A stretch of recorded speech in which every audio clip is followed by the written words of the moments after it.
নমস্কার, আমি ভাস্বতী আর আপনি দেখছেন আপডেট বাংলা ইউটিউব চ্যানেল।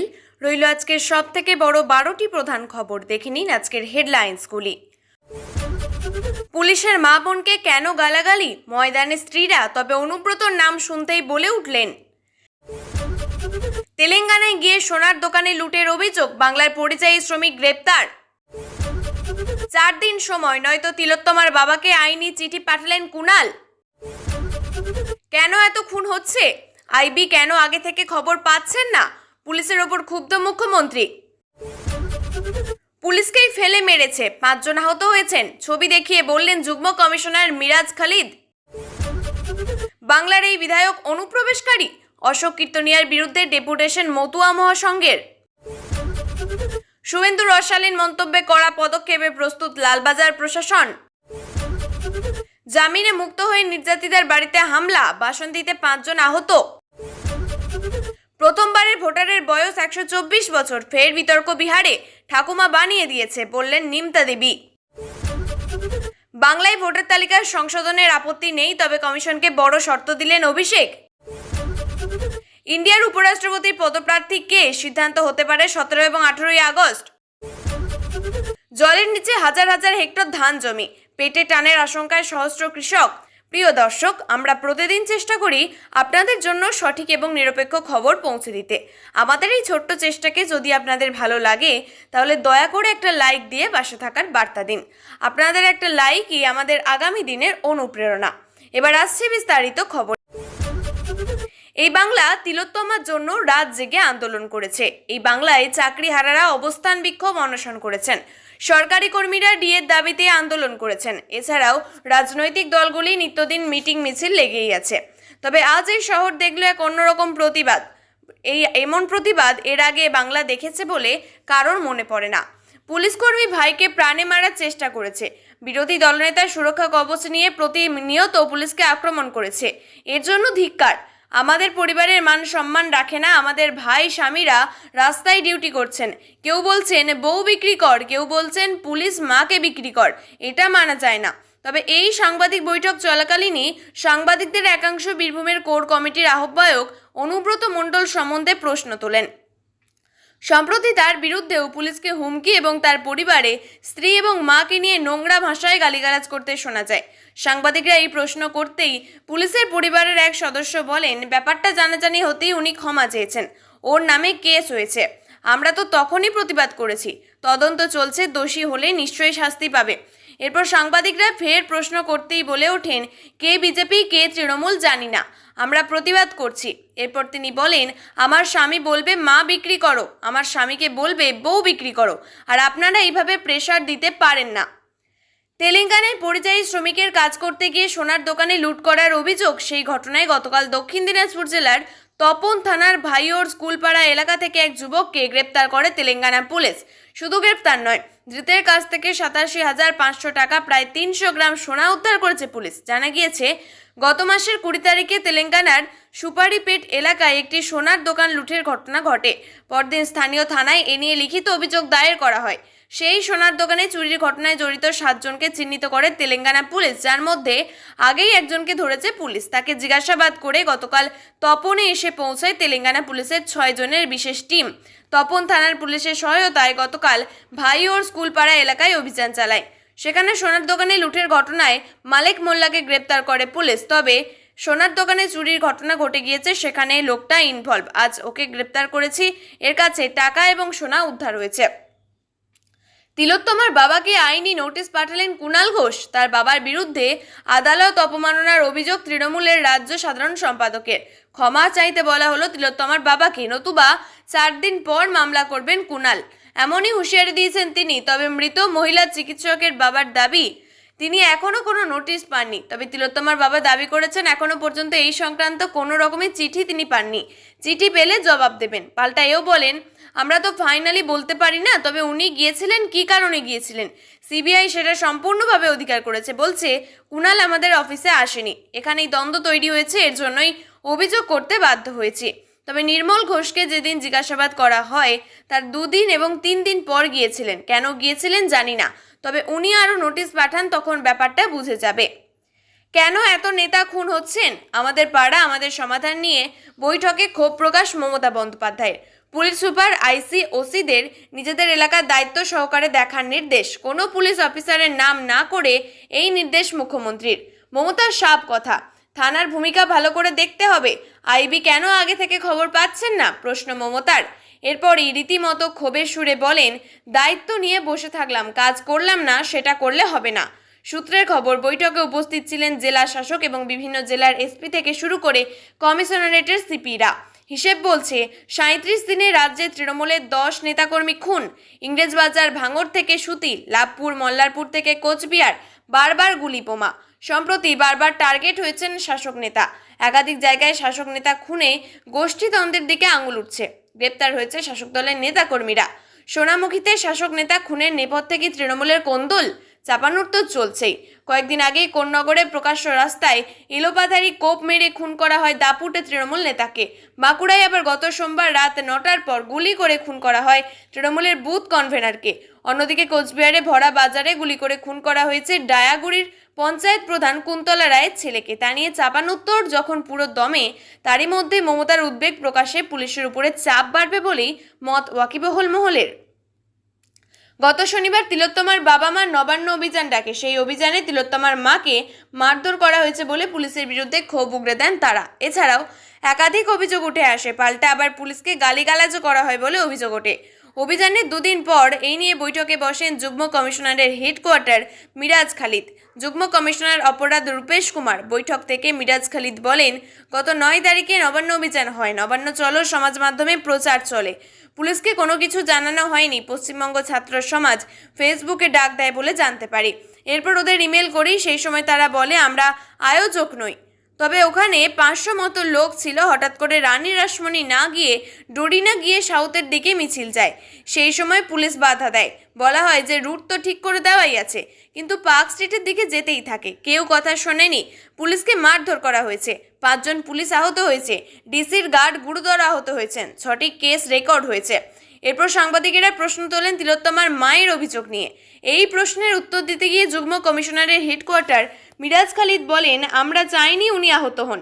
পুলিশকে মেরেছে খতিয়ে দেখছি, কিন্তু কোথাও এমন দেখা যাচ্ছে না যে পুলিশ মেরেছে। ওইখানে অনেক মিডিয়া ছিল, তাদের কাছে এমন কোনো ছবি বা ভিডিও থাকে পুলিশ মারছে, তাহলে শেয়ার করতে পারেন। 2026-এর বিধানসভা নির্বাচনের আগে ভোটার তালিকায় সংশোধনী হওয়ার সম্ভাবনাকে ঘিরে রীতিমতো উত্তাল বঙ্গ রাজনীতি। বিজেপির দাবি, ভোটার তালিকায় সংশোধনী শুরু হলে অনুপ্রবেশকারী এবং রোহিঙ্গাদের নাম বাদ যাবে, আর তার ফলে তৃণমূল ক্ষমতা থেকে বিদায় নেবে। তখন বিজেপি এই সমস্ত দাবি করেছে যখন বিজেপির বিধায়ক অশোক কীর্তনিয়ার বিরুদ্ধে অনুপ্রবেশকারীর অভিযোগ সরব ছিল মতুয়া মহাসংঘ। বলা বাহুল্য, ইতিমধ্যেই এসআইআর এর বিরুদ্ধে পথে নেমেছে তৃণমূল কংগ্রেস। কোনোভাবেই ভোটার তালিকা থেকে কারোর নাম বাদ যাবে না বলে দাবি করেছেন মমতা বন্দ্যোপাধ্যায়। আর তার মধ্যেই অল ইন্ডিয়া মতুয়া মহাসংঘের পক্ষ থেকে এসডিও অফিসে একটি ডেপুটেশন জমা দেওয়া হয়েছে বিধায়ক অশোক কীর্তনিয়ার বিরুদ্ধে। মতুয়া মহাসংঘের দাবি, বিজেপি বিধায়ক অনুপ্রবেশকারী। 2002 সালে ভোটার তালিকা এই বিজেপি বিধায়কের বাকি সদস্যদের নাম নেই বলেই অভিযোগ মতুয়া মহাসংঘের। স্বাভাবিকভাবেই বিজেপি সবথেকে বেশি এসআইআর এর দাবি করছে। অন্যদিকে তা একেবারেই ভিত্তিহীন বলে জানিয়েছেন বিজেপি বিধায়ক, এবং তা না হলে শাসক দল তৃণমূল কংগ্রেস এই বিষয়টিকে হাতিয়ার করে এসআইআর নিয়ে বিজেপিকে পাল্টা চাপে ফেলে দেবে বলেই মনে করছেন রাজনৈতিক বিশেষজ্ঞরা। রাজ্য রাজনীতিতে ফের তীব্র বিতর্কের ঝড়। বিরোধী দলনেতা শুভেন্দু অধিকারীর এক মন্তব্যকে ঘিরে এবার আইনি পদক্ষেপের পথে হাঁটছে লালবাজার। সূত্রের খবর, কলকাতা পুলিশ কমিশনার মনোজ ভার্মাকে উদ্দেশ্য করে অশালীন মন্তব্য করার অভিযোগ শুভেন্দুর বিরুদ্ধে কড়া ব্যবস্থা নেওয়ার প্রস্তুতি চলছে। প্রসঙ্গত, গত শনিবার তৃণমূল বিরোধী দলনেতা শুভেন্দু অধিকারী রাজ্যের প্রশাসনিক নীতির বিরুদ্ধে প্রতিবাদ জানিয়ে নবান্ন অভিযান কর্মসূচিতে অংশ নেন। এই কর্মসূচি চলাকালীন তিনি কলকাতা পুলিশ কমিশনার মনোজ ভার্মাকে নিয়ে এমন কিছু মন্তব্য করেছেন যা বিরোধীদের দাবি নির্লজ্জ, অশালীন, প্রশাসনিক পদমর্যাদার প্রতি অবমাননাকর। ঘটনার পরপরই লালবাজারের নড়চড় শুরু হয়। পুলিশ কমিশনারের পদমর্যাদা এবং দায়িত্বকে লক্ষ্য করে প্রকাশ্যে এমন মন্তব্য কেবল আইন লঙ্ঘনই নয়, পুলিশ বাহিনীর ভাবমূর্তিকে ক্ষুণ্ণ করতে পারে। লালবাজার সূত্রে খবর, ইতিমধ্যেই একাধিক আইনজীবী, আইন বিশেষজ্ঞদের সঙ্গে আলোচনা শুরু করেছেন পুলিশের শীর্ষকর্তারা। রাজনৈতিক মহলে এই ঘটনাকে ঘিরে শুরু হয়েছে তীব্র তরজা। তৃণমূল কংগ্রেসের নেতারা দাবি করছেন, বিরোধী দলনেতা হিসাবে শুভেন্দু অধিকারীর দায়িত্ব অনেক বেশি, তাই তিনি প্রকাশ্যে প্রশাসনিক শীর্ষ পদে থাকা ব্যক্তিদের অপমান করেছেন, যা নিন্দনীয়। আইনি প্রক্রিয়া শুরু হলে এই রাজ্যের রাজনৈতিক পরিস্থিতিতে আবারও উত্তেজনা বাড়বে তা বলাই বাহুল্য। বিশেষজ্ঞদের মতে বিরোধী নেতা এবং পুলিশের মধ্যে এমন সংঘর্ষ সাম্প্রতিককালে খুব কম হয়েছে। উল্লেখ্য, নবান্ন অভিযান কর্মসূচি নিয়ে আগেও একাধিকবার রাজনৈতিক সংঘাতের সৃষ্টি হয়েছে। পুলিশ এবং বিরোধী সমর্থকদের মধ্যে ধাক্কাধাক্কি, গ্রেপ্তার এবং লাঠিচার্জের ঘটনা নতুন নয়।